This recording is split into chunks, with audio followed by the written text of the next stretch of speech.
Blackstone Audio presents Occult America, The Secret History of How Mysticism Shaped Our Nation, by Mitch Horowitz. To Allison, who makes everything possible. O Egypt, Egypt, there will remain of thy religion only fables. Hermetica. Introduction. What is the occult? And what is it doing in America? Religious history, like literary or any cultural history, is made by genius, by the mystery of rare human personalities. Harold Bloom, The American Religion.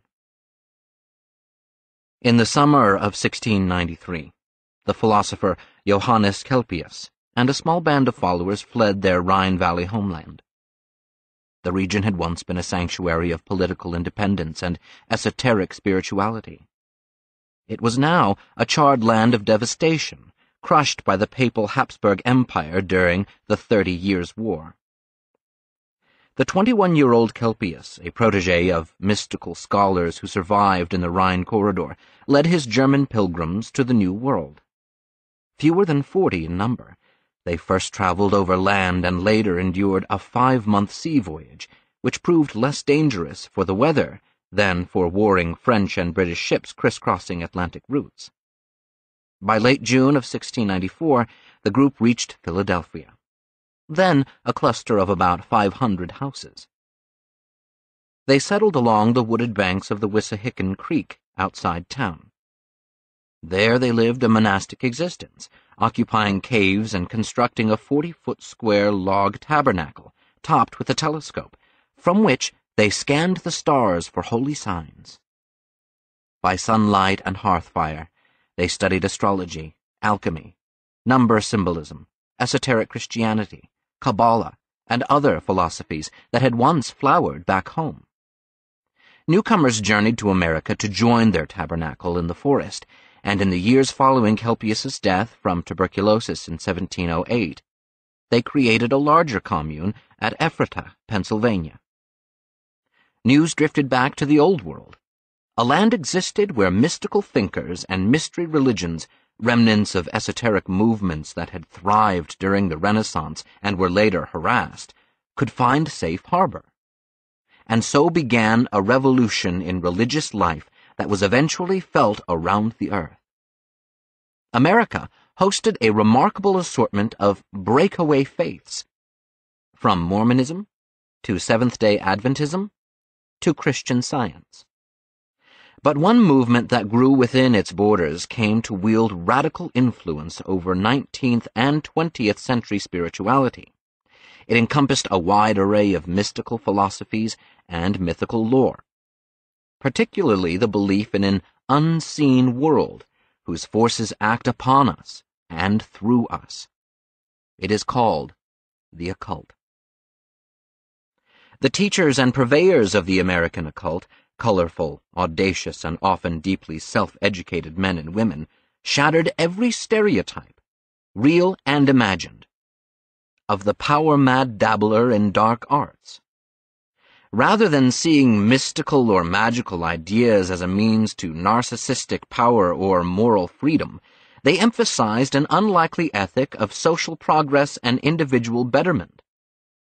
These religious radicals, acting outside the folds of traditional churches and mostly overlooked or ignored in the pages of history, transformed a young nation into the launching pad for the revolutions in therapeutic and alternative spirituality that swept the earth in the 19th and 20th centuries, even reigniting mystical traditions in the East.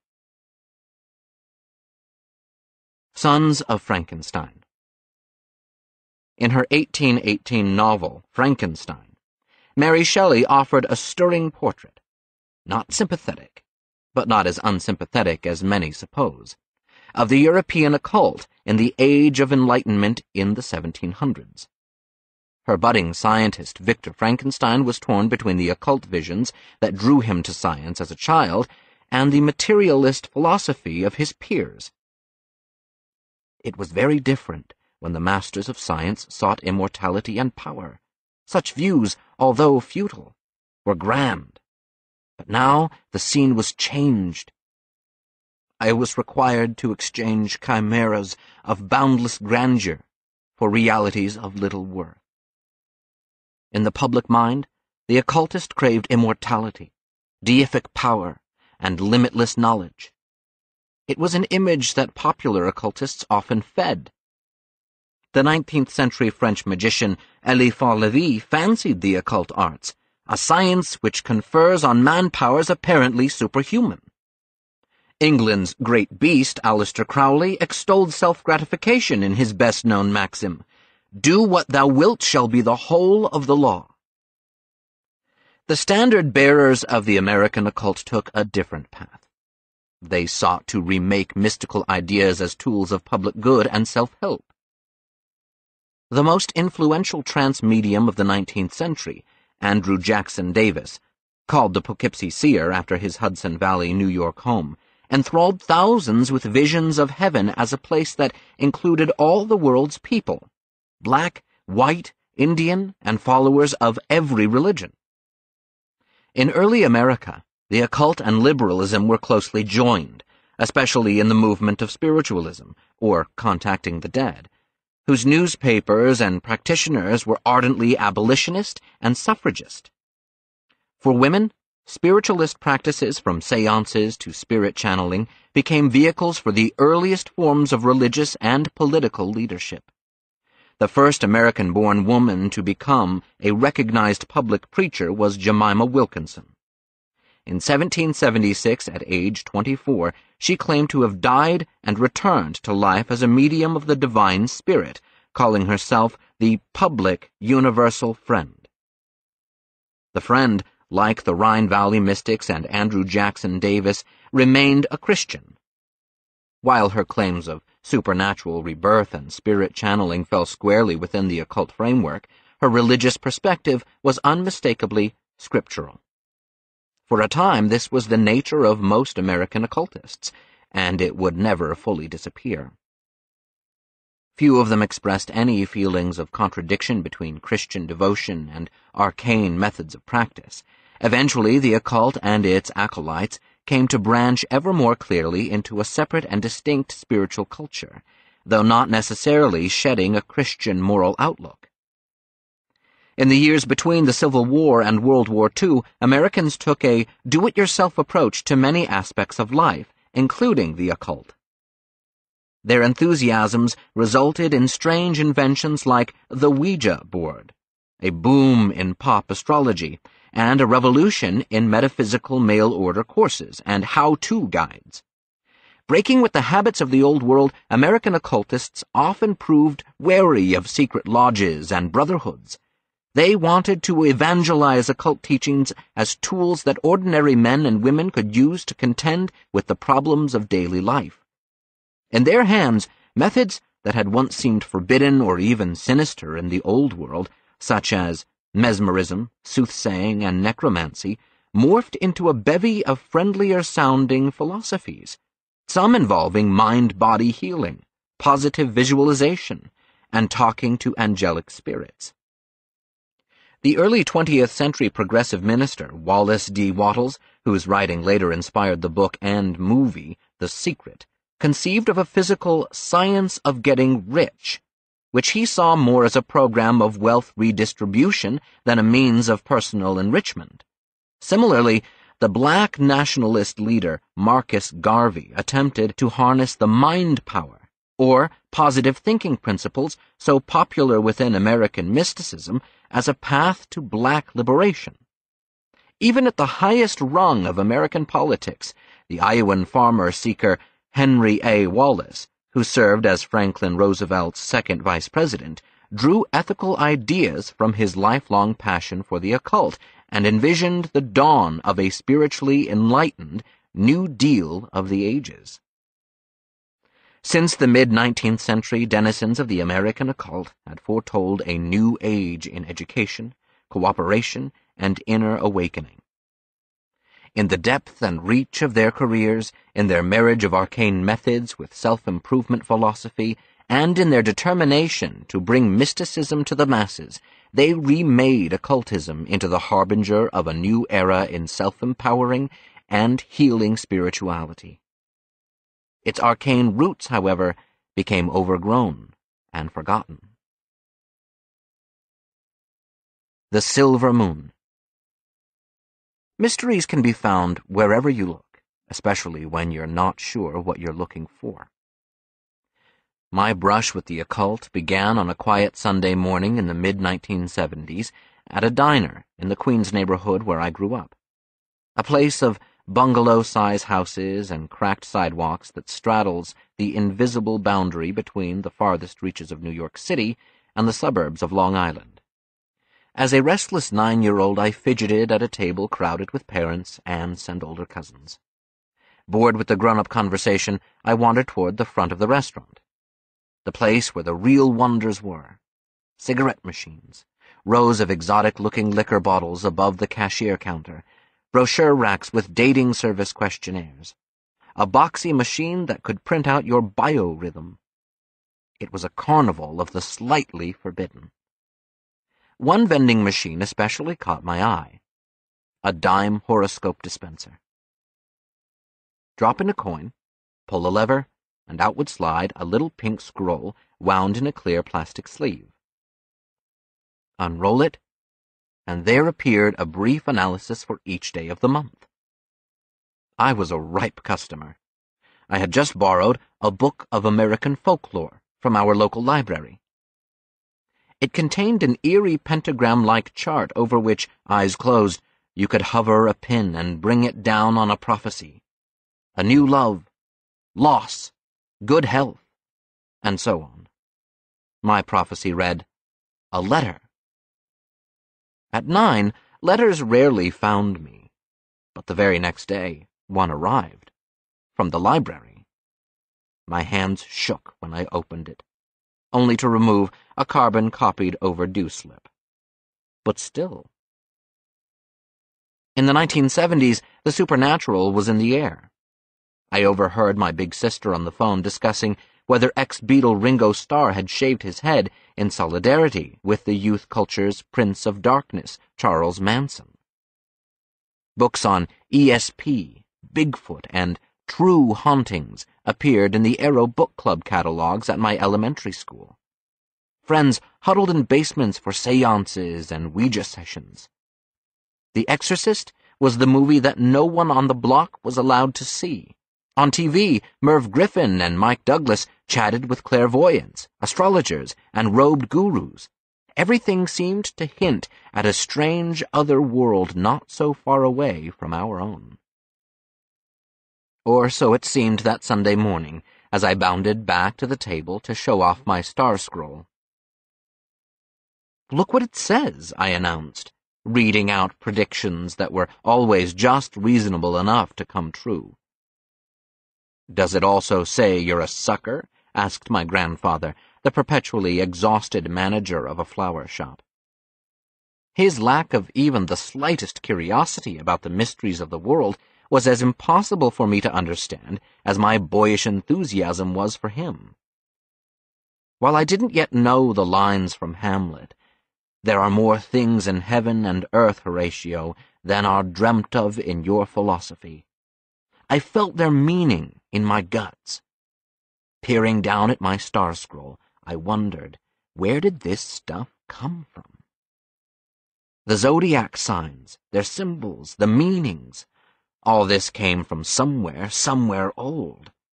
But where? And how did it reach Queens?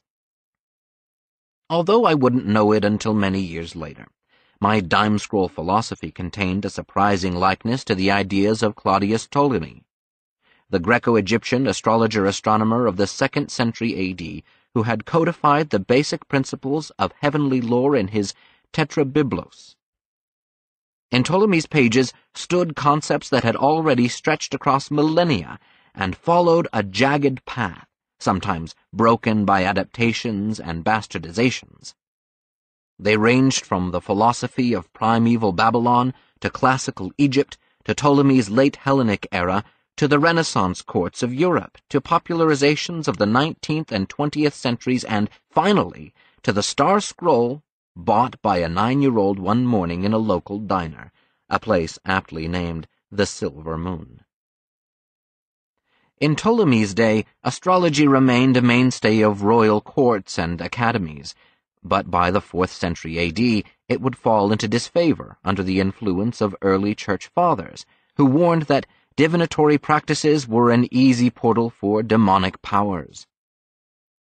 In the Church's zeal to erase the old practices that had endured throughout the late ancient world, even Rome's first Christian emperor, Constantine, personally combined Christianity with sun worship. Bishops branded pantheists and nature worshippers, astrologers and cosmologists, cultists and soothsayers in ways that such believers had never conceived of themselves, as practitioners of Satanism and black magic. It was a new classification of villainy, entirely of the Church's invention.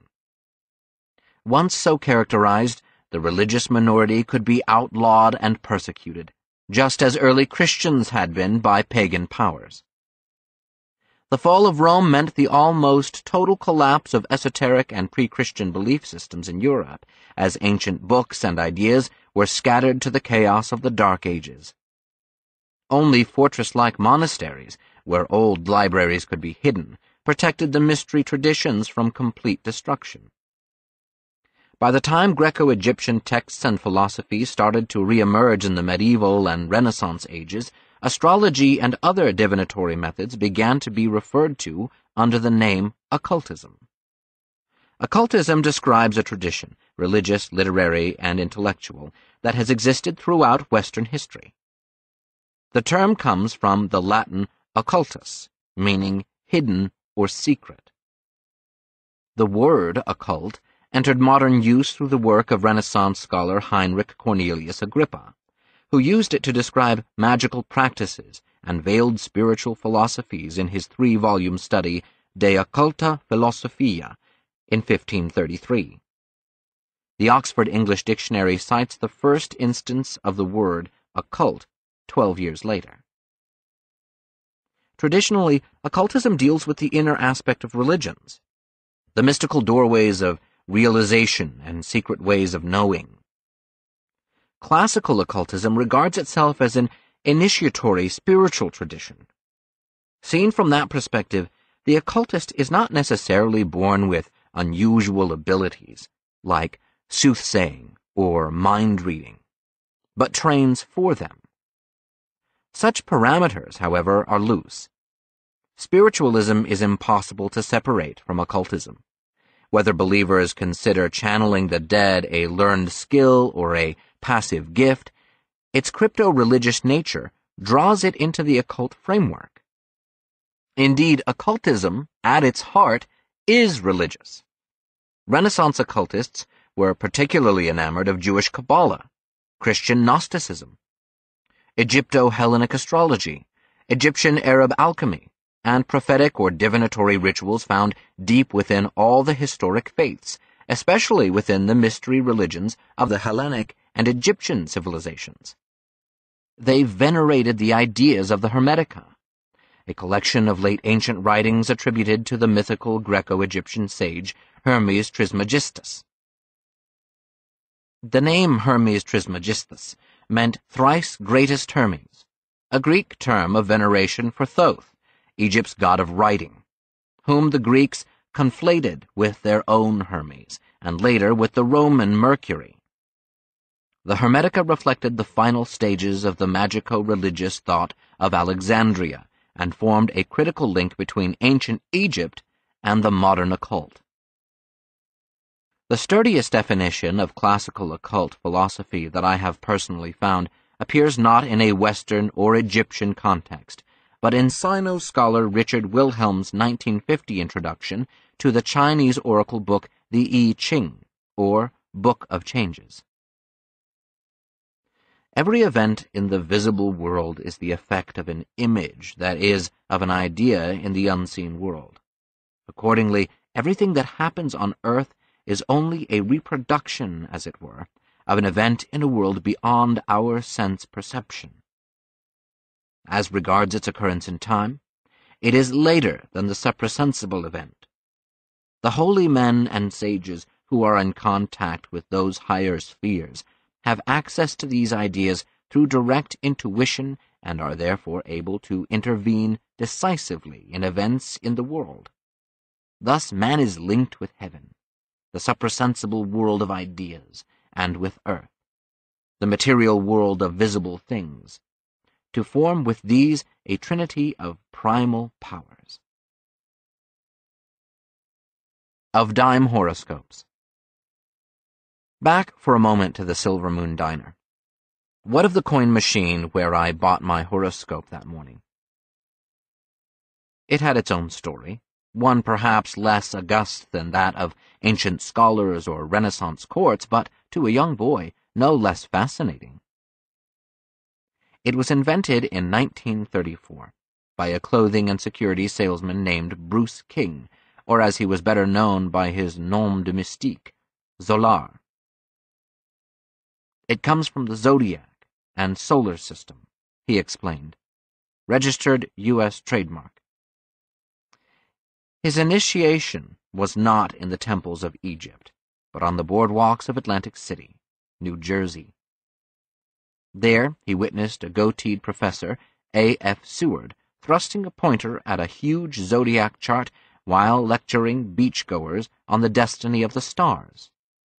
Professor Seward sold $1 horoscopes to countless vacationers, so many, rumor went, that he retired to Florida a millionaire. The rumor, as will be seen, was true. Bursting forth from the boardwalks, Bruce King knew he had what it took to sell mysticism to the masses. I felt the competition wasn't great, he told John Updike in the New Yorker in 1959, and I could become the biggest man in the field. Zolar immersed himself in astrology, tarot, palmistry, and all the magical arts on which he could expound with surprising erudition. Everything I've ever known I've taught myself, he said. I've studied psychiatry, sociology, and every field of human relations as well as the occult. For all his "have I got a deal for you" pitch, Zolar knew his material. His biggest breakout came in 1935, when the dime store empire Woolworths agreed to sell his pocket-sized daily horoscopes, the first generation of the mass-marketed horoscope booklets that now adorn the racks at supermarket checkout lines.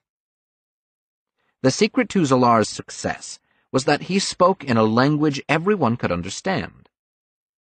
I'm like the old $2 country doctor, a general practitioner, he once said. If you want a specialist, you go somewhere else. Zolar could even sound like my grandfather when giving a reporter the lowdown on the resurgence of astrology in 1970. It sounds kind of crazy, but you know that screwy play Hair that has the Aquarian thing? Zolar was speaking, of course, of the rock musical's rousing opener, Aquarius. I think that sold 5 million horoscopes. So it had, and in America, the old mysteries were on the move. Chapter 1. The Psychic Highway. Yet who knows but the institution of a new order of laborers in the great spiritual vineyard is to prove the signal for the outpouring of such blessings as have been hitherto unparalleled in the history of our American Israel. Western Recorder, 1825. The Age of Reason could seem anything but reasonable for people with unusual religious beliefs, or those accused of them. In 1782, Switzerland sanctioned one of the Western world's last witch trials, which ended in the torture and beheading of a rural housemaid. In 1791, the Vatican sentenced the legendary Italian occultist, called Cagliostro, to death on charges of heresy and Freemasonry. Although his execution was stayed, the self-styled high priest of the Egyptian mysteries died of disease 4 years later, in the dungeons of the Inquisition. In 18th century England, a young woman with the simple name of Anne Lee, living in the industrial town of Manchester on Toad Lane, where she was born in a leap year, told of magical visions and spoke of prophecies. The girl, who belonged to a radical Christian sect that would become known as the Shaking Quakers, or the Shakers, was hounded, beaten, and jailed on charges of sorcery and public disruption. Local authorities were aghast at the otherworldly possession that seemed to grip her and the other Shakers when they gyrated and shook in spirit trances. But she was not destined to become another casualty. Anne Lee escaped. In 1774, the woman now called Mother Ann sailed from Liverpool to New York with 8 followers and hangers-on. They included an unfaithful husband with whom she had already suffered through the birth and death of 4 infants. As the legend goes, the ship almost capsized in a storm, but Anne, in a state of eerie calm as waves crashed over the bow, told the captain that no harm would befall them. She reported seeing 2 bright angels of God on the mast. The ship survived. After toiling at menial labor in New York City, the Pilgrims, now 12 minus Anne's husband, scraped together enough resources in 1776 to form a tiny colony in the knotty, marshy fields of Niskayuna, near Albany in New York's Hudson Valley. The 12 apostles, as they saw themselves, anointed the place Wisdom's Valley. It was a punishing, swampy stretch of 200 acres, swept barren by icy winds in the winter and transformed into muddy, mosquito-infested fields in the summer. Their neighbors were no friendlier than the landscape. Angry rumors painted Mother Ann and the Shakers, all sworn pacifists, as British sympathizers or spies. Revolutionary authorities briefly jailed the religious leader in Albany on charges of sedition. During a Shaker missionary trip to Petersham, Massachusetts, a band of 30 townsmen seized Mother Ann and subjected the celibate woman to the humiliation of disrobing, ostensibly to determine whether she was an English agent in drag. Some accused her of witchcraft or heresy. "There is no witchcraft but sin," Mother Ann evenly countered. But oddly, the little sect, celibate, poor, steeped in a life of hard labor and little rest, began to grow. Following a brutal upstate New York winter in 1780, 2 men from across the Hudson River in the farming community of New Lebanon took advantage of an early spring thaw to visit the Shaker settlement. The men were disappointed followers of one of the many Baptist revivals that had been sweeping the region, and they longed to see the woman whom followers called Christ returned in female form. When they located Mother Ann and her colony in the wilderness, they were astonished at the small group's survival. They began asking Mother Ann about her mystical teachings and rumors of the sect's practices, in which members spoke in prophecies, saw visions of the dead, and danced, jumped, and shouted in the thrall of the Holy Spirit.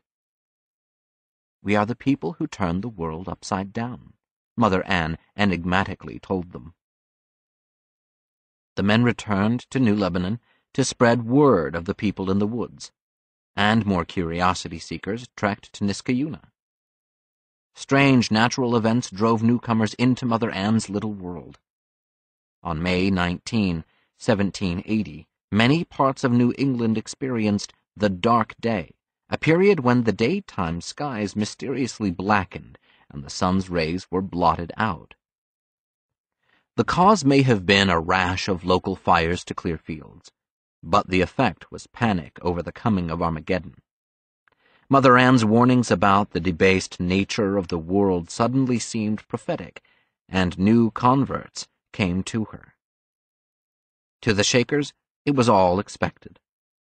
The previous year, Mother Ann had told her followers to store up extra provisions. "We shall have company enough before another year comes about to consume it all." Soon, New Lebanon itself sprouted a much bigger colony, eventually sporting the immaculate whitewashed buildings, tidy yards, and brick meeting houses for which the Shakers became famous. Though Mother Ann died in 1784, her influence extended further in death than in life. The late 1830s saw the dawn of a feverish and profoundly influential period of Shaker activity, called Mother Ann's Work. The departed leader appeared as an otherworldly spirit guide, directing a vast range of supernatural activity and instruction. Shaker villages, now spread as far south as Kentucky, recorded visits from spirits of historical figures and vanquished Indian tribes. The devout reported receiving ghostly visions and songs, which they turned into strangely beautiful paintings and haunting hymns, many of which still survive. Villagers spoke in foreign tongues, writhing and rolling on the floors in meetings that lasted all night, some even getting drunk on spirit gifts of unseen wine or Indian tobacco. In an America that had not yet experienced the spiritualist wave of seances, table tilting, or conversing with the dead, the Shakers foretold that beings from the afterlife would soon visit every city and hamlet, every palace and cottage in the land. And events unfolding outside the manicured grounds of Shaker villages were already bringing that prophecy to life. The Burned-Over District. The Shakers had laid down their roots in an area that would prove pivotal in American culture, its influence vastly surpassing its size. The region's role is as central to the development of mystical religions in America as the sands of the Sinai are to Judaism, and no account of American religion is possible without taking stock of it. The 20th century historian Carl Carmer called this area a broad psychic highway, a thoroughfare of the occult. A snaking stretch of land in central New York State, it was a place of pristine lakes and rolling green hills, about 25 miles wide and 300 miles long, extending from Albany in the east to Buffalo in the west. It became one of the main passages through which Americans flowed west. It remains so today as U.S. Route 20, an east-west highway that begins in New England, gently traversing the bends and slopes of central New York's farmland before heading across the expanse of the nation to the Pacific Northwest. It is the longest continuous road in the United States. As fate and geography would have it, this great corridor cuts directly across a part of central New York that in the 19th century became so caught up in the fires of religious revival movements, the fires of the spirit, that it became known as the Burned-Over District. Before the Revolutionary War, the Burned-Over District was home to the Iroquois nation, whose remnants the new American government pushed out, partly in retaliation for the tribe's alliance with the British, and partly to satisfy the land hunger of early settlers and speculators. And when settlers did arrive after the war, most of them unaware of the Indian lives that had been extinguished or hounded from the rich soil, the place seemed like an Eden of bountiful open land and vast lakes. Throughout the first decades of the 19th century, itinerant ministers continually traveled the newly settled region, crisscrossing its hills and valleys with news of the Holy Spirit. The circuit-riding preachers and their tent revival meetings often left the area in a torrent of religious passion. For days afterwards, without the prompting of ministers or revivalists, men and women would speak in tongues and writhe in religious ecstasy. Many would report visitations from angels or spirits. Folklore told of the area once being home to a mysterious tribe, older than the oldest of Indian tribes, maybe even a lost tribe of Israel. These ancient beings, so the story went, had been wiped out in a confrontation with the Native Americans. Some believed their ghosts and messengers still walked, composing a world within a world, amid the daily goings-on of burned-over district life. The burned-over district's early religious communities thrived on a steady pool of migrants drawn to the region's abundant land. This new breed of Yankee, streaming westward from New England, was spiritually curious, ready to listen and believe. In the starlit nights of pioneer life, many minds and hearts turned to the whispers of the cosmos and the mysteries of what might be. Apocalypse postponed. If the burned-over district became a staging ground for a young nation's foray into unconventional and alternative religious ideas, it was in the mood and mindset of its residents that the journey took flight.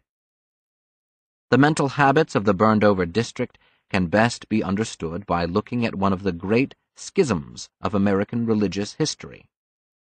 It concerns an early 19th century sect called the Millerites, later known as the Seventh-day Adventists. This group of believers, which numbered in the thousands by the 1840s, followed the utopian millenarian ideas of a Freemason and Baptist clergyman named William Miller. Born in Pittsfield, Massachusetts, Miller grew up estranged from his strict Baptist upbringing, more or less indifferent to religion. But after fighting in the War of 1812, he took up a common view among returning soldiers that his survival had somehow been divinely ordained. The former secularist came home with a deep interest in questions of immortality. Convinced that the Bible was a record of literal truths, Miller undertook a comprehensive study to determine the time of Christ's return, and the millennium of peace he believed it would bring. Though only moderately educated, Miller spent 14 years poring over Scripture, organizing and cross-referencing all that he found, and endeavoring, in true Yankee fashion, to find an orderly blueprint to God's plan. Miller's data pointed to the end as falling somewhere between March 21, 1843, and March 21, 1844. He later recast the final call to October 22, 1844. By the early 1830s, he had begun to gain a serious audience, first as one of the burned-over district's legion of itinerant religious speakers, and later as a Baptist minister.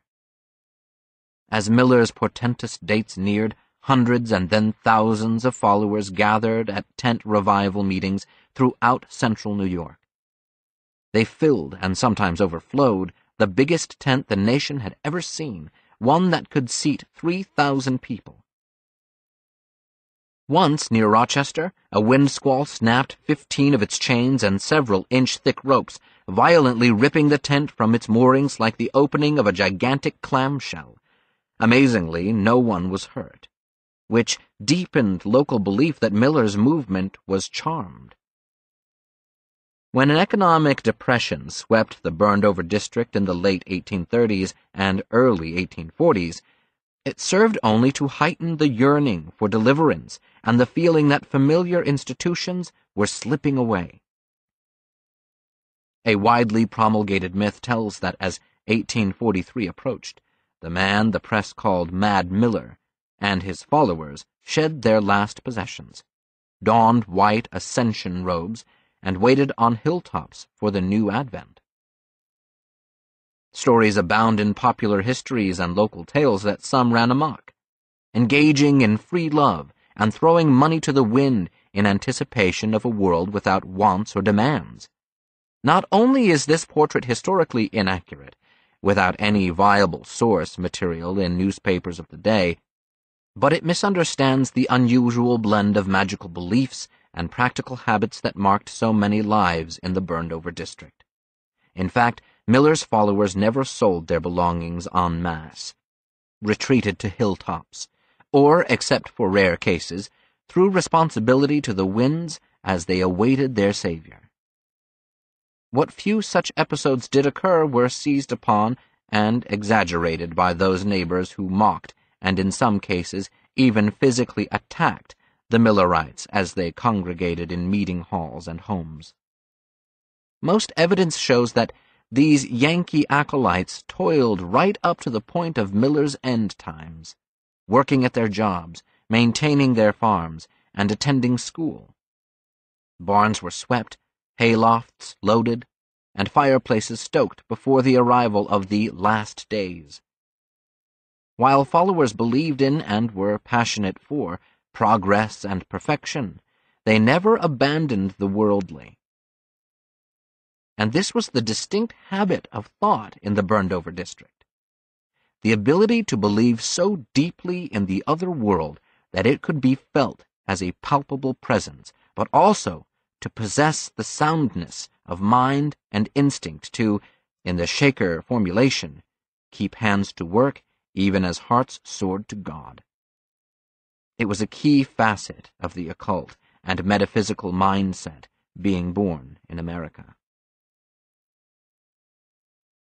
The Universal Friend. The dreamers and planners who flourished along the psychic highway seemed to relish splitting apart orthodoxies, remaking Christianity as a new source of mystery and magic. One woman in particular, today long forgotten, created in the mind of her followers a dramatically new idea of what a divine messenger could be. A New Englander by birth, she became the first American-born woman to found a spiritual order. Unlike Anne Lee, she wasn't seen as a female return of Christ, but rather as a medium or channel possessed of the divine spirit. Her name was Jemima Wilkinson. Wilkinson was born in 1752 to a moderately prosperous farming household of Quakers in Cumberland, Rhode Island. She lost her mother at age 12 and grew up under the care of older sisters, riding horses, gardening, and reading the basics of Quaker theology. The girl grew into a young woman of personal beauty who took pleasure in adding to her good appearance the graceful drapery of elegant apparel. Historian Stafford C. Cleveland wrote in his 1873 History and Directory of Yates County, which became the earliest biographical narrative of any repute of Wilkinson. Later in Wilkinson's life, onlookers commented on her fresh complexion and gently tanned skin, the ringlets of chestnut-brown hair that draped her neck, and her flashing black eyes. The attractive young woman presented a strikingly different figure than Mother Anne Lee, that is, if testimony from the spirit world can be relied upon. Although no images survive of Mother Anne, some of her 19th-century followers doted on a psychometric portrait of their founder. The portrait was created by a New York artist who, when handed an object, claimed to clairvoyantly summon the vision of its owner. Whatever his abilities, the psychometrist was not attempting flattery. The supernatural image of Anne Lee revealed a dark, straight-haired woman with an unusually large forehead, dull eyes, and thick, masculine lips. To her followers, it accurately captured a degree of world-weariness in Anne Lee far different from anything that would have been known by Jemima Wilkinson, raised amid the relative comforts of a successful New England farm. By about 16, Wilkinson had been educated in the subjects expected of a girl from a modest estate: poetry, current news, and light literature. But in a short time she became wrapped up in a Rhode Island religious revival, and her life took a dramatically different turn. It was the last phase of the Great Awakening, brought to New England by charismatic British preacher George Whitefield, who in 1770 was making his final tour of the area. Wilkinson fell in with a group of revivalist Baptists in Cumberland and began to comb through the Bible with strange intensity. She often meditated and sat alone in her room. Within a few years of her religious rebirth, Wilkinson showed signs of another wave sweeping the area: typhus fever. On October 4, 1776, Wilkinson stumbled to her bed with a high temperature. She slipped in and out of delirium, returning to consciousness to describe dreams of heavenly realms and their angelic inhabitants. Her health worsened, and she fell into a comatose state where her breathing grew faint and her pulse slowed. The end seemed imminent. But after 36 hours immobile in a near-lifeless state, she suddenly bounded from bed with a burst of renewed energy. Jemima Wilkinson had passed to the angel world, she told her family, and the girlish form before them was now reanimated by a spirit destined to deliver the oracles of God. This new entity told visitors and family that she would respond to no other name than Public Universal Friend. On the Sunday following her recovery, though still skinny and pale from her illness, the Public Universal Friend went to a local church that was a center of the area's Baptist revival. The congregation was taken aback at the reappearance of the young woman who had been written off as dead. After services, surprise turned to shock when Wilkinson walked out to a shady tree in the churchyard and began preaching. It was probably the first time any of them had seen a woman deliver a homily in public.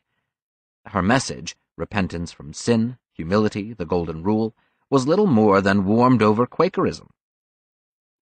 But it electrified listeners, who marveled at the confidence and eloquence of the formerly bedridden girl who now claimed to be a supernatural channel. The Friend soon began traveling around New England and down to Philadelphia, not exactly seeking converts to a religion, but followers of her as an avatar of God. While in Philadelphia, the Friend came under the influence of at least one close admirer with ties to the mystical commune at Ephrata, in Lancaster County. The commune had been founded in 1732 by Johann Conrad Bissell, a dynamic successor to the Rhine Valley mystic Kelpius. Like the Ephratans, the Friend came to reject the formality of church services, liturgy, confessions of faith, and vows. She adopted the Ephratan practice of identifying the Sabbath on Saturday. Also, like the German mystics from Lancaster, she encouraged, but stopped short of demanding, celibacy among her followers. If anything, the Friend's appeal was characterized by its almost total lack of hardened doctrine. She relied instead upon the lessons of Scripture and a simple do unto others ethic.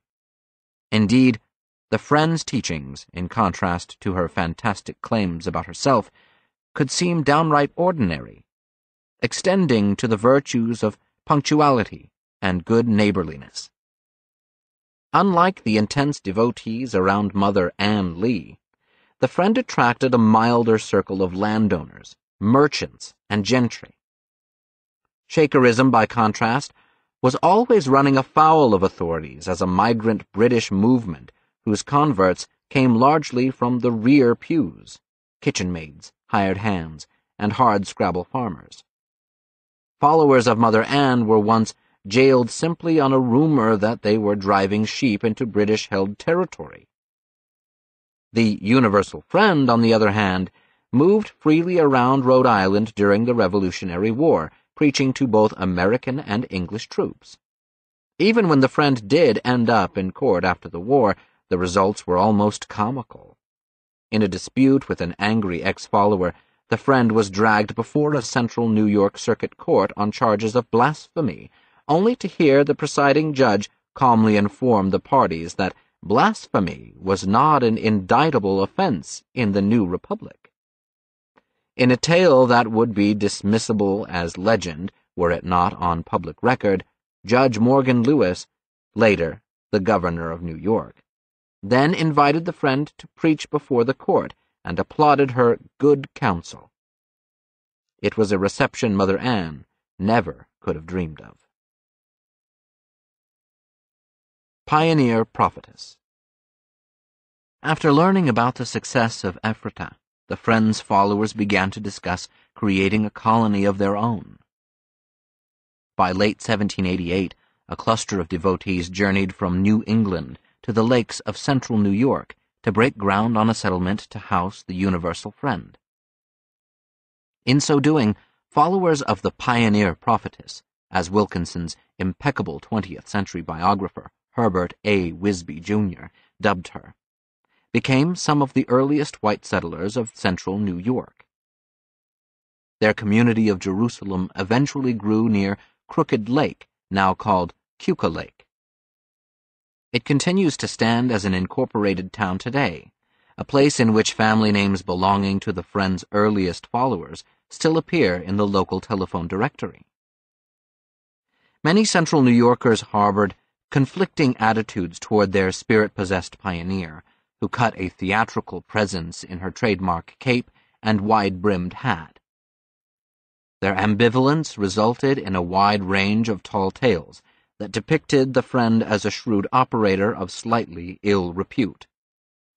One story of the Friend is as deeply ingrained in the folklore of New York State as is the legend of the Headless Horseman. Like many folk tales, its location changes with nearly every recitation. The setting variously put at the banks of Seneca or Keuka Lake, or on bodies of water stretching as far north as Rhode Island, or as far south as Schuylkill River near Philadelphia. It gets repeated today on the tidy main street of the central New York town of Penn Yan, near Jerusalem, where one teller sincerely placed the story at a canal at the end of the road. Based on prevailing versions, it goes this way.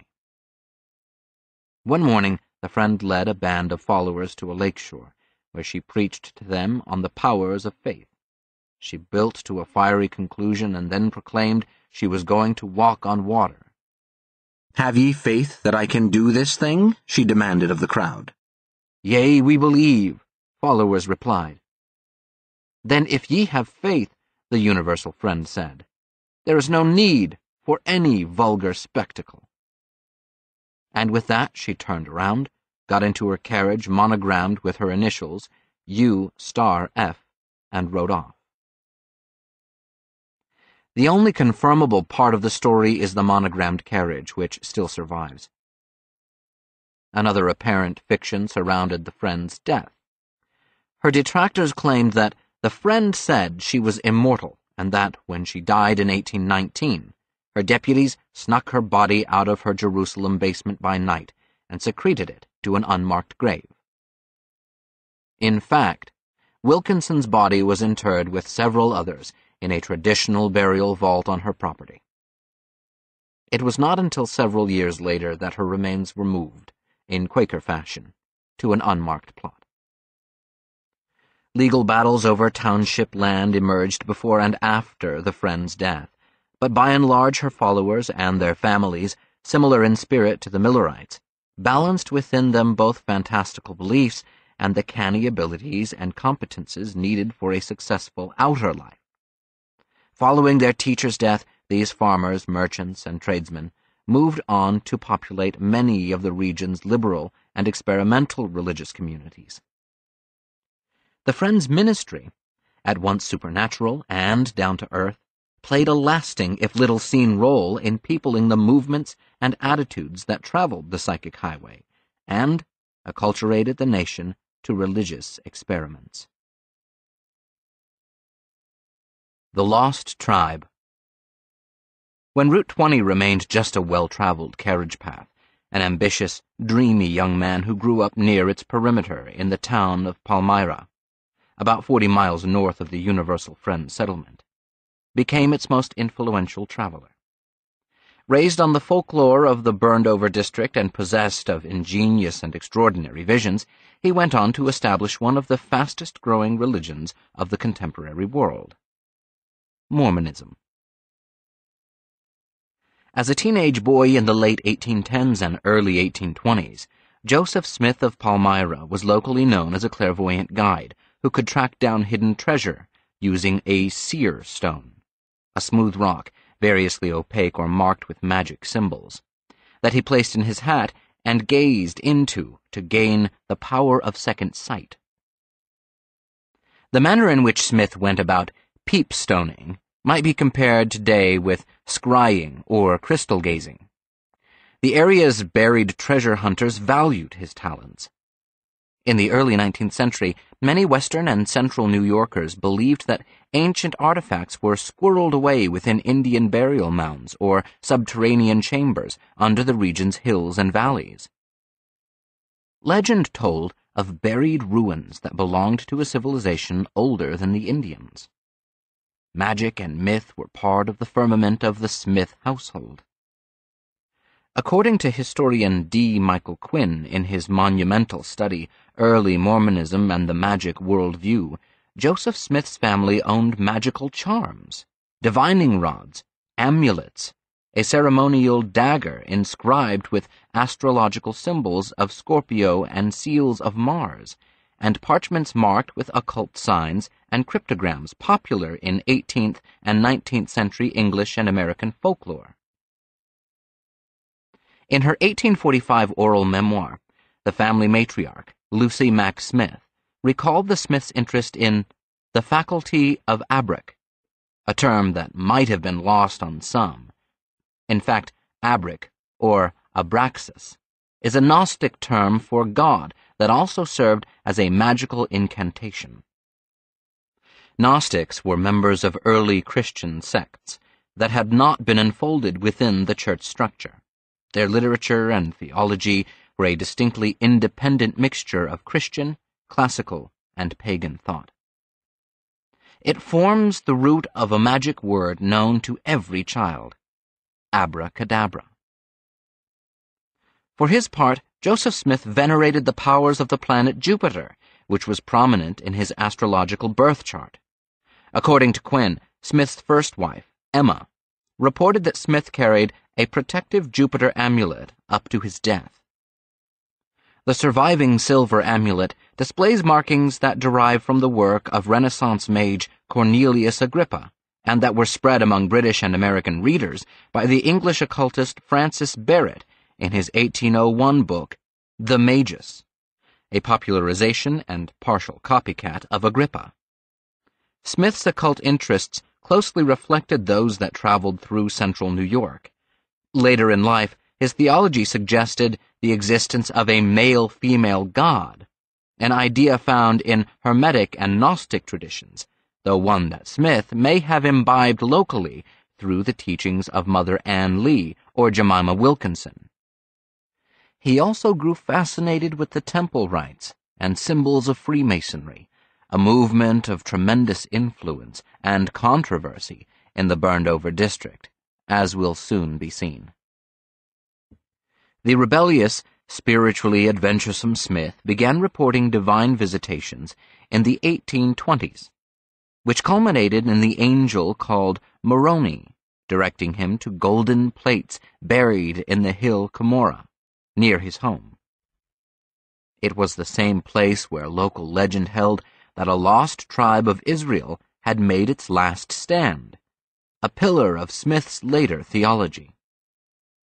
Like Smith, many early 19th century observers took seriously the existence of a highly developed, pre-Indian civilization in the area. In 1811, New York's Governor DeWitt Clinton told the New York Historical Society, "There is every reason to believe that previous to the occupancy of this country by the progenitors of the present nations of Indians, it was inhabited by a race of men much more populous and much further advanced in civilization. The numerous remains of ancient fortifications which are found in this country demonstrate a population far exceeding that of the Indians when this country was first settled." Clinton and others reported discovering esoteric fraternities among the 19th century Iroquois, which some considered a form of ancient Freemasonry. These speculations were heightened when the Seneca leader Red Jacket and other New York area Indians were seen wearing Freemasonic-style medals in the shape of the square and compass, a fact well documented in a 1903 New York State Museum monograph, Metallic Ornaments of the New York Indians, by archaeologist William M. Beauchamp. All of the area myths, the remnants of a lost civilization, the uses of peepstones, ancient buried treasure, formed tantalizing threads in Joseph Smith's expanding worldview. They wound together in the narrative of the golden plates Smith discovered at Cumorah, written in reformed Egyptian hieroglyphics and translated by the young seeker through a pair of ancient seer stones. In 1830, he revealed the testimony as the Book of Mormon. Smith's record traced a vast alternate history, involving a tribe of Israel fleeing the Holy Land for the American continent, experiencing the gospel directly from Christ, and later suffering fracture and vanquish in a great and tremendous battle at Cumorah, until they were all destroyed. Mormon, chapter 8, verse 2. The scale and scope of the Book of Mormon were extraordinary, seen by followers as buttressing the lore of Smith's home district rather than built upon it. Yet Smith's theology found little influence within the burned-over district, where he was often seen as a former peepstoner, peddling himself as a prophet. Like Israel's lost tribe, Smith and his followers would have to journey west to live out their destiny. But the ideas and loyalties that the prophet developed in central New York converged with profound consequences over the lives of Smith and the small band that followed him down the psychic highway.